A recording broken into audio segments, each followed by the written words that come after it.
Betul lah pula. Assalamualaikum warahmatullahi taala wabarakatuh. Selamat sejahtera, salam reformasi.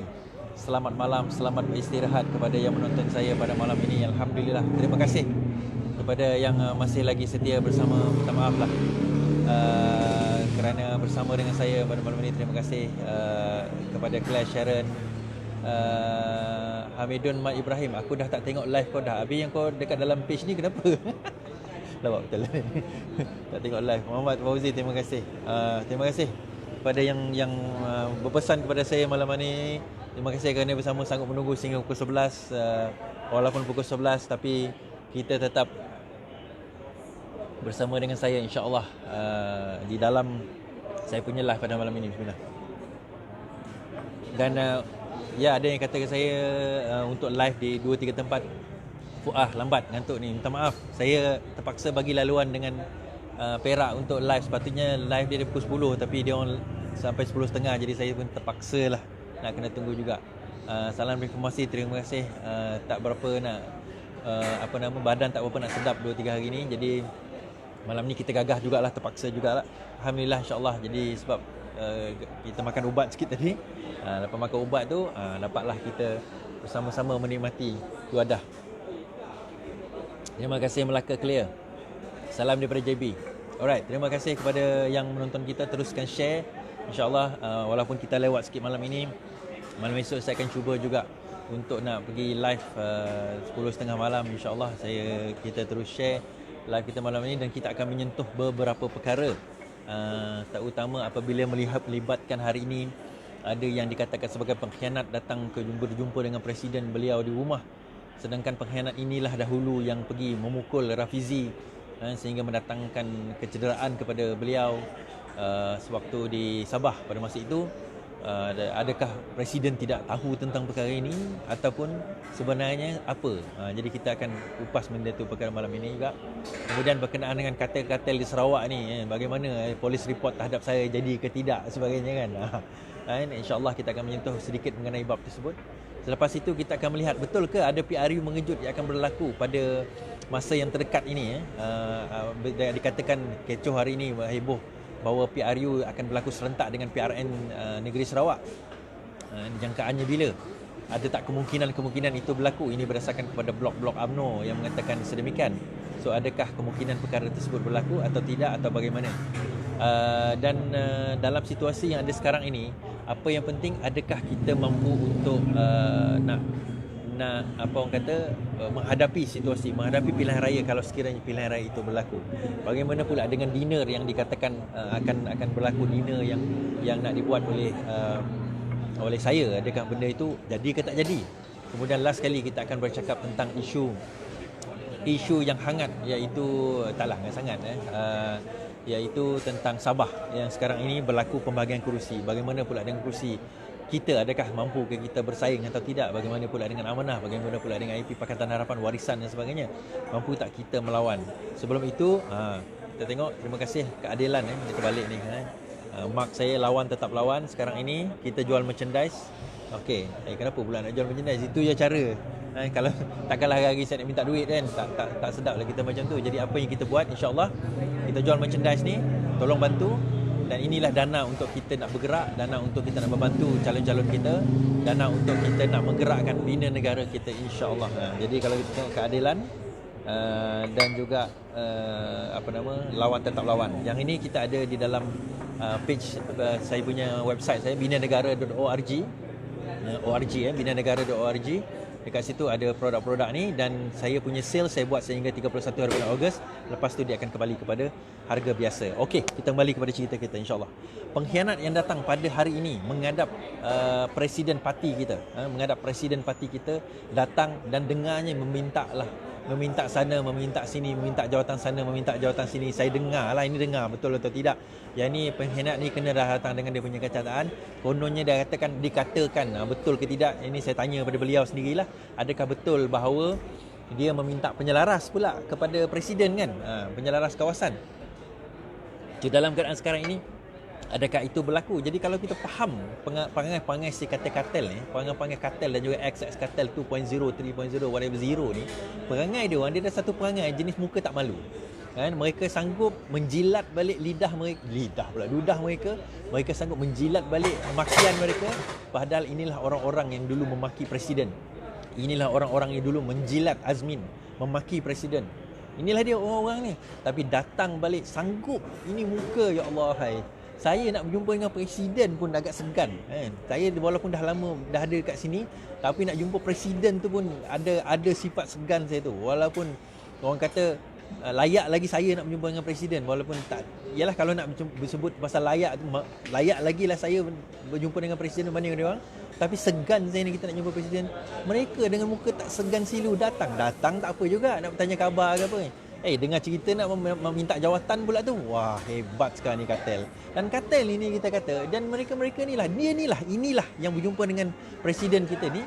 Dia inilah sebenarnya yang memukul Rafizi sewaktu di Sabah dahulu, sewaktu pemilihan parti.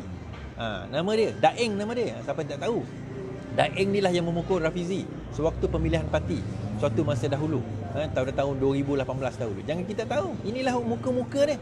Tiba-tiba sekarang ini datang menjilat presiden. Sebelum ini datang menjilat Azmin, memaki presiden. Sekarang ini datang dia pula nak menjilat presiden. Untuk tujuan apa? Itu dia sendiri boleh jawab. Tapi laporan yang saya dapat dengarnya nak minta jawatan. Kita tak tahulah. Tapi bagi saya macam ni, ada je. Saya nak redakan rakan-rakan di dalam internet, di dalam WhatsApp group, di dalam tempat sebagainya. Saya nak bagi tahu macam ni. Okay. Pertama, Presiden kita Datuk Seri Anwar Ibrahim ni bukan tidak tahu peristiwa yang berlaku. Bukannya dia tidak tahu peristiwa yang berlaku, bukannya dia tak tahu apa yang berlaku, bukannya dia tak tahu apa yang pernah berlaku. Beliau aware, beliau tahu, dan saya pasti beliau sangat tahu.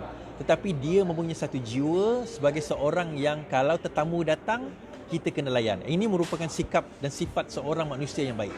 Ini saya minta maaf, saya kadang-kadang pun saya tak ada sifat ini. Dan ini merupakan sifat dan sikap seorang mukmin. Yang tu saya kena give due respect kepada presiden kita. Dan orang datang, dia layan sebagaimana orang datang kan. Tetapi kita kena ingat, orang datang, dia layan bukan bermakna dia itu lemah. Sebenarnya dalam situasi yang ada sekarang ini, kita nampak jelas bahawa si kartel ini sudah mula mencari tapak baru kerana mereka tidak yakin dengan kepimpinan Azmin Ali. Ini maklumat yang saya dapat daripada dalam.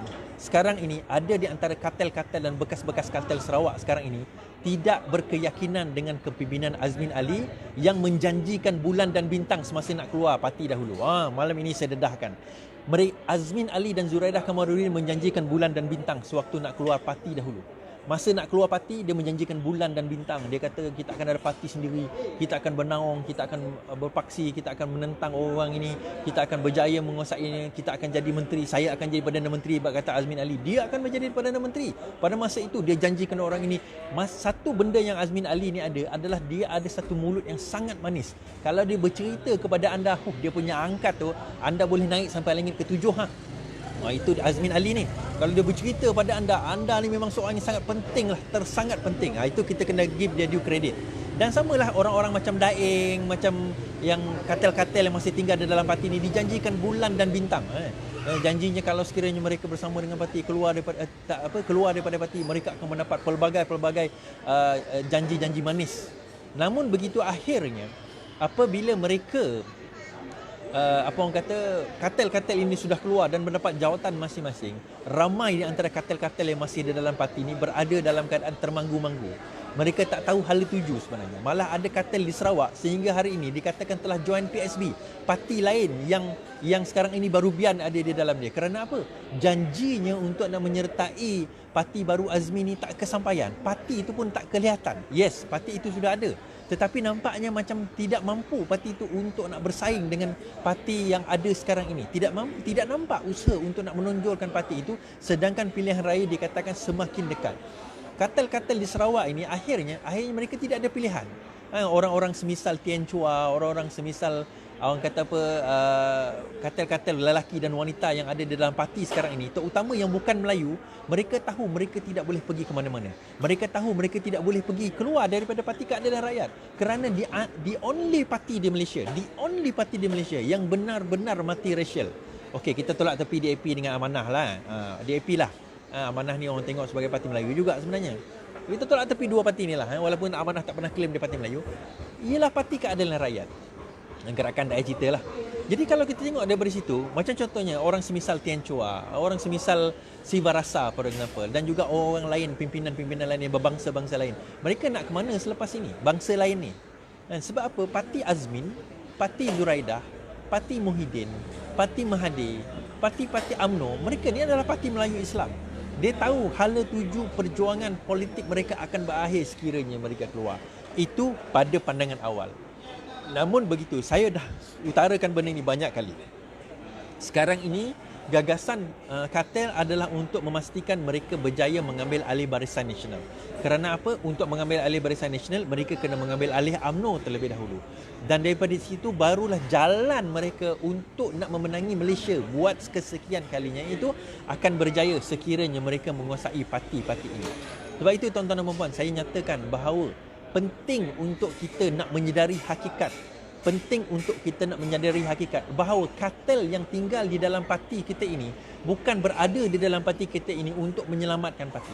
Mereka berada di dalam parti kita ini, be it di Semenanjung, be it di Sarawak, be it di Sabah, mereka berada di dalam parti kita ini kerana mereka standby kepada perkara yang ketiga. Saya tak sebut perkara ketiga hari itu. Perkara pertama adalah mereka buat parti mereka sendiri, mereka jalan sendiri, mereka lawan sendiri.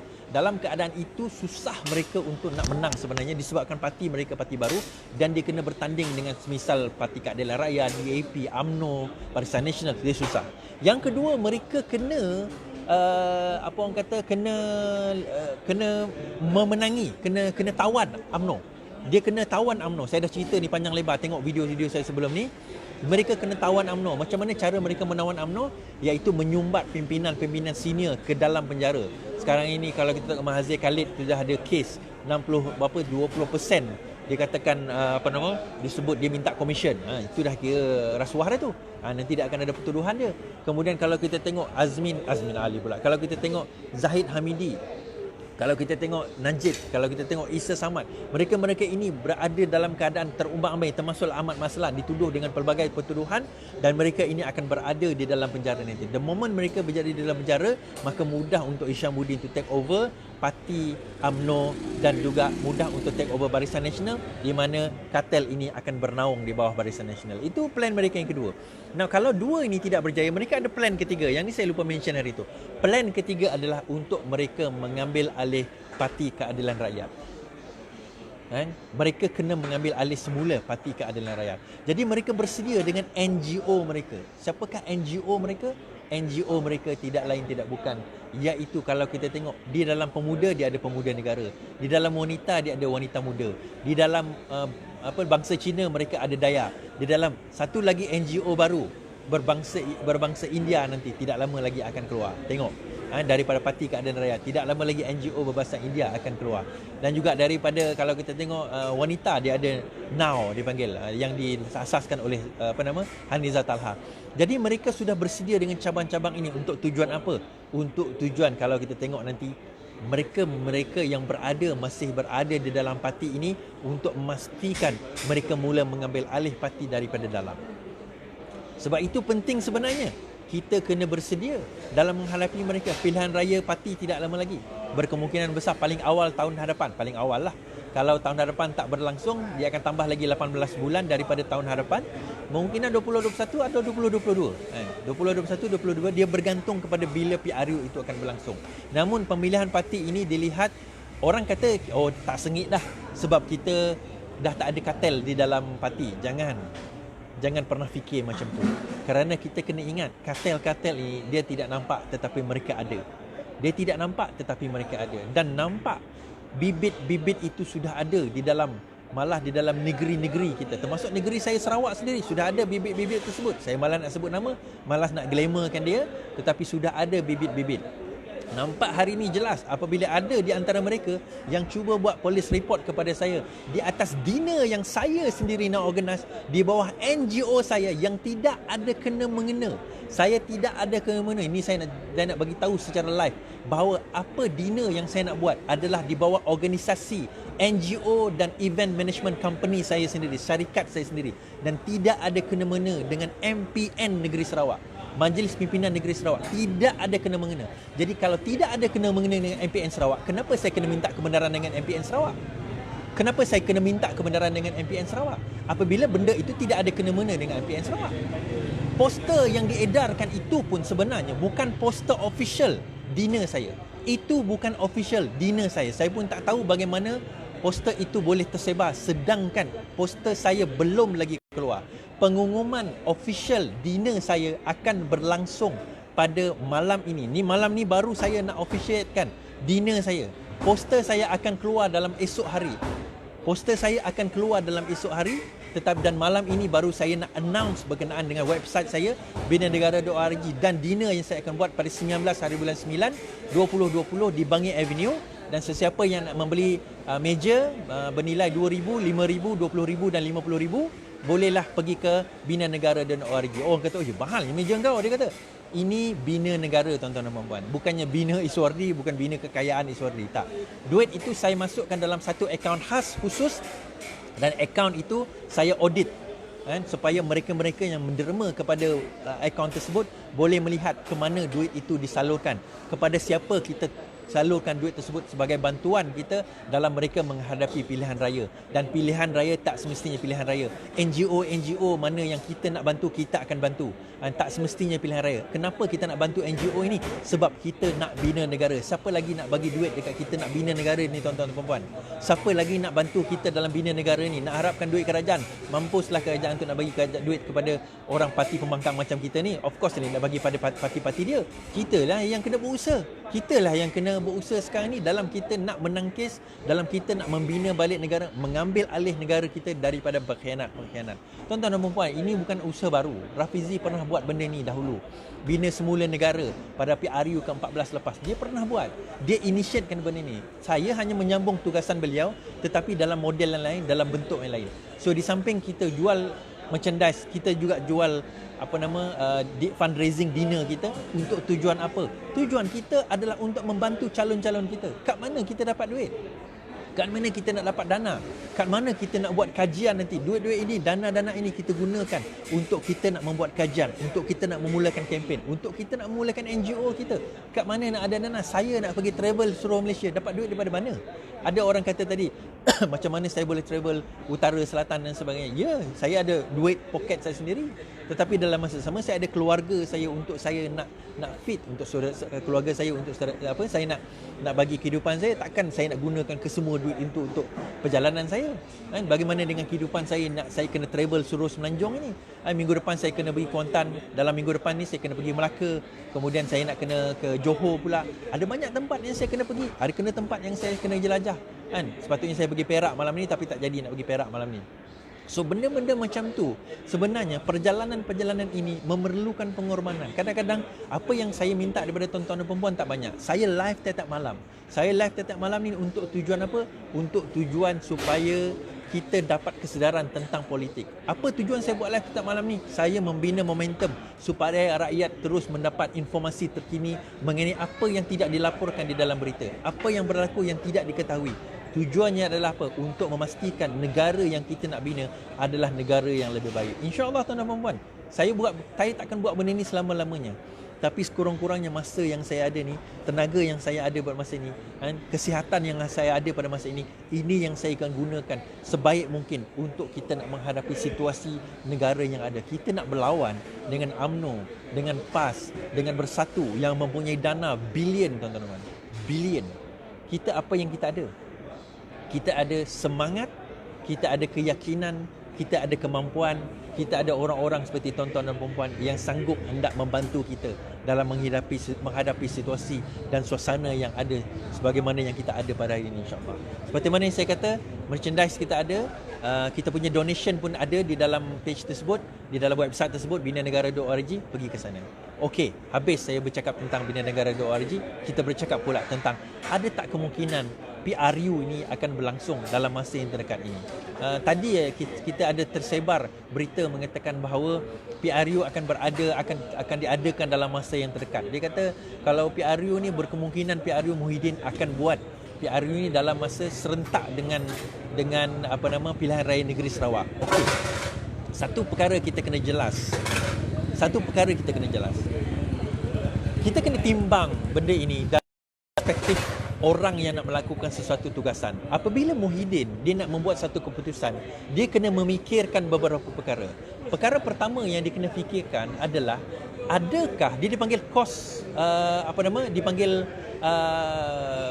dipanggil sebagai cost benefit analysis, kan? Cost benefit analysis. Daripada segi cost dan daripada segi benefit, yang mana satu memberi kelebihan kepada beliau, yang mana satu memberi keupayaan kepada beliau. Maksudnya, kalau diadakan pilihan raya dalam masa yang terdekat ini, adakah ia satu kelebihan atau satu kekurangan kepada beliau? Adakah dia satu kemenangan ataupun suatu kekalahan kepada beliau? Sebab itu kita kena timbang sebagaimana beliau menimbang. Kalau kita kepaham satu perkara, Parti Bersatu ini adalah parti yang belum lagi sebenarnya mendapat full kelulusan, kerana apa? Pemilihan parti mereka belum lagi berlangsung dengan jayanya.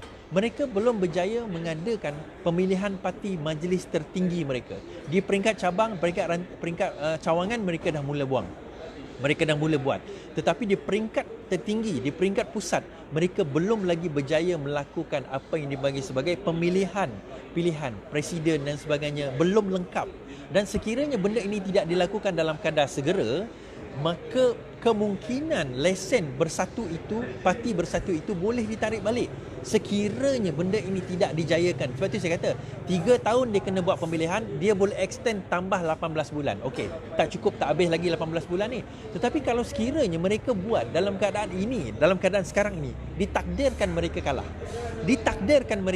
bagaimana nasib parti politik mereka selepas ini? Adakah mereka boleh meneruskan parti politik ini? Sebab itu saya kata Muhyiddin punya pemikiran, dia kalau boleh tidak mahu melakukan pilihan raya dalam masa yang terdekat. Dia kalau boleh, dia nak melakukan pilihan raya dalam masa habis tempoh. Maksudnya habiskan term 5 tahun dan dia akan buat pilihan raya tersebut. Namun begitu, kita kena faham, desakan itu datang daripada parti seperti UMNO. Desakan itu datang parti seperti PAS. PAS ni dia tak mendesak sangat. So bagi dia sekarang ni dia dah berkuasa, tak apalah. Tetapi desakan itu paling banyak berada di dalam parti seperti UMNO.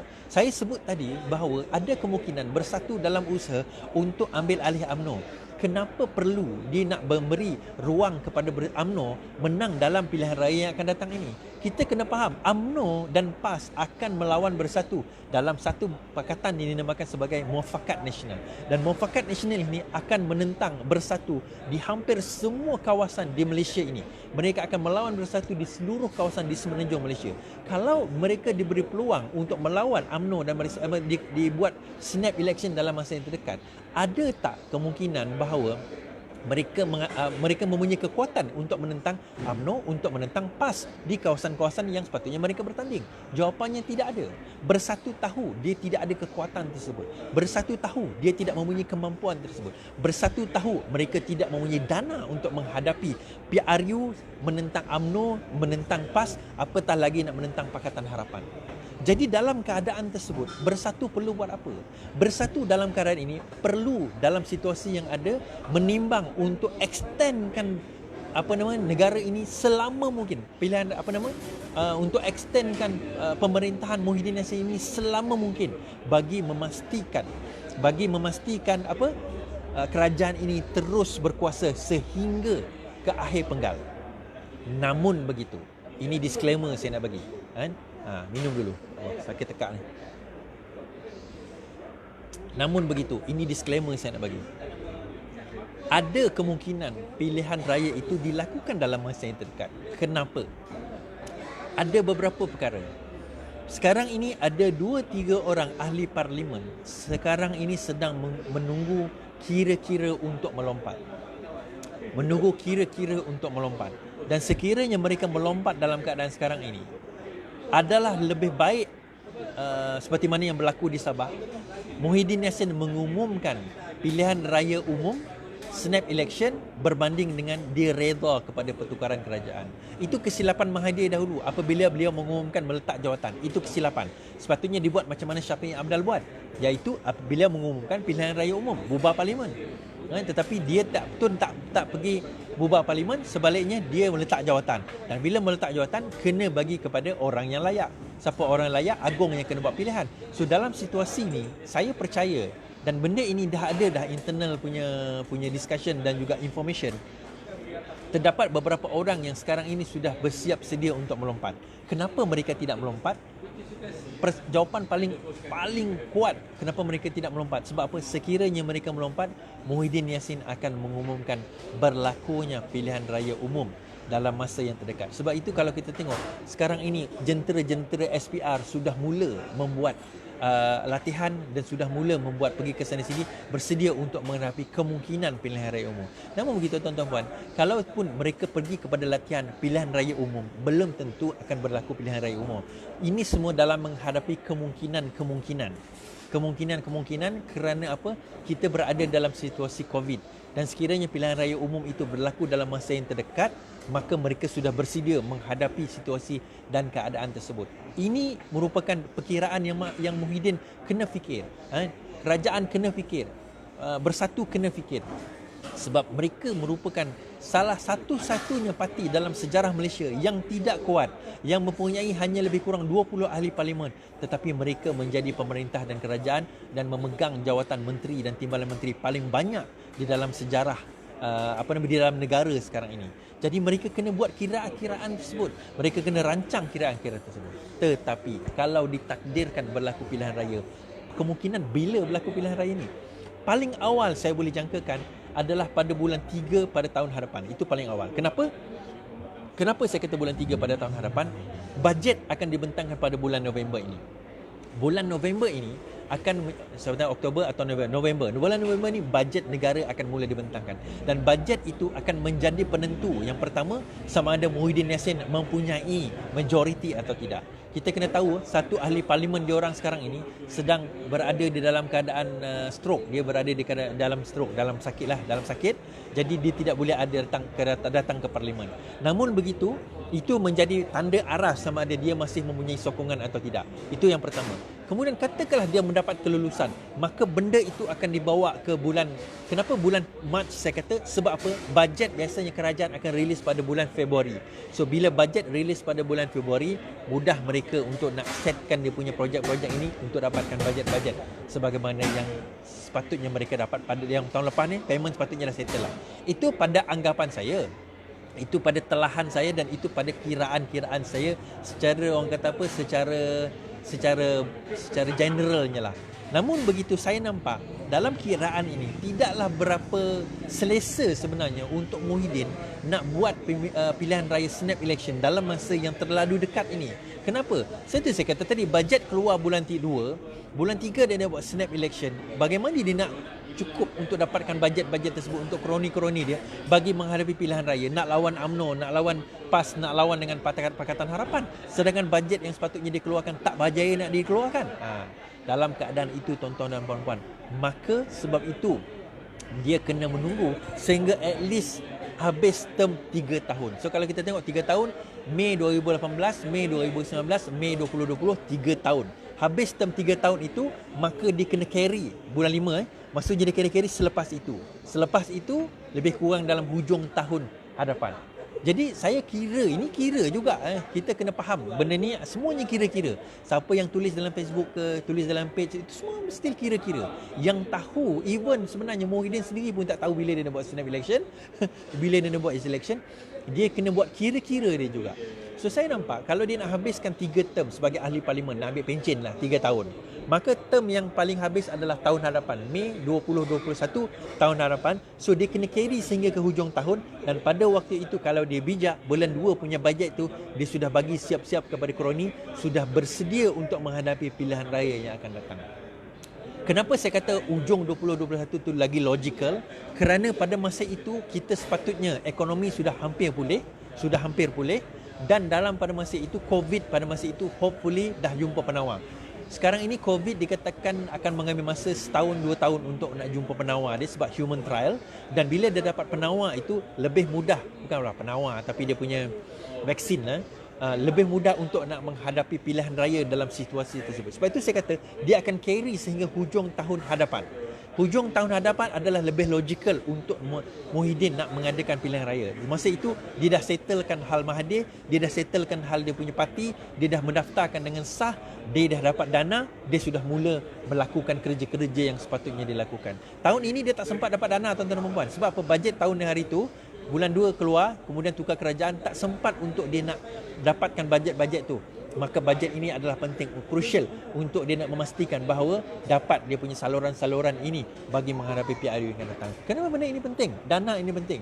Nak bertanding tuan-tuan dan puan-puan. Sebab itu saya pun buat Bina Negara .org ni. Apa tujuan ni? Nak dapatkan dana.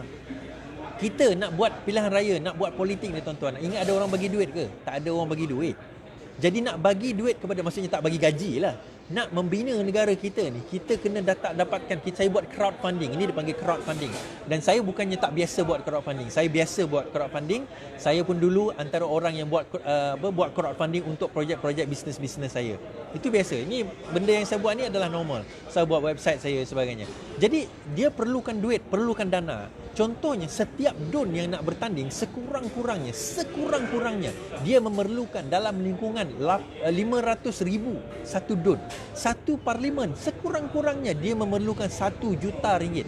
222 parlimen, dia memerlukan 222 juta ringgit untuk parlimen, tidak termasuk DUN. 222 juta ringgit ada lebih 500 Dewan Undangan Negeri di seluruh Malaysia. Bagaimana dia nak spend almost 1 billion ringgit, dan itu pun belum ada jaminan untuk dia nak menang Malaysia.